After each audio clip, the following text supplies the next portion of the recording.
ஒரு பெரிய காட்டில் ஒரு சிங்கம் நிம்மதியாக தூங்கிக் கொண்டிருந்தது. அப்போது அங்கிருந்த ஒரு குட்டிச் சுண்டெலி விளையாட்டுத்தனமாக சிங்கத்தின் மேல் ஏறி ஓடி ஆடி விளையாடியது.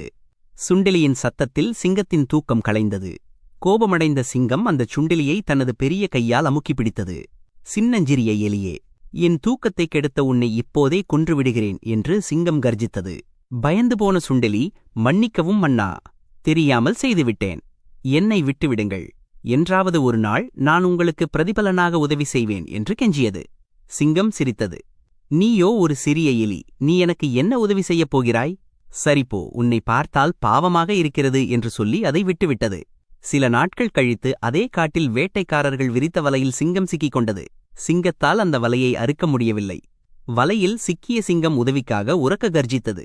அந்த சத்தத்தைக் கேட்ட சுண்டெலி ஓடி வந்தது. சிங்கத்தின் நிலையை பார்த்துவிட்டு தன் கூர்மையான பற்களால் வலையை சிறு சிறு துண்டுகளாக கடித்தது. சிங்கம் வலையிலிருந்து தப்பியது. சிங்கம் சுண்டெலிக்கு நன்றி கூறியது. உருவத்தில் சிறியவனாக இருந்தாலும் இன்று என் உயிரை காப்பாற்றினாய். உன்னை ஏளனம் செய்ததற்கு மன்னித்துவிடு என்று சிங்கம் மகிழ்ச்சியுடன் கூறியது.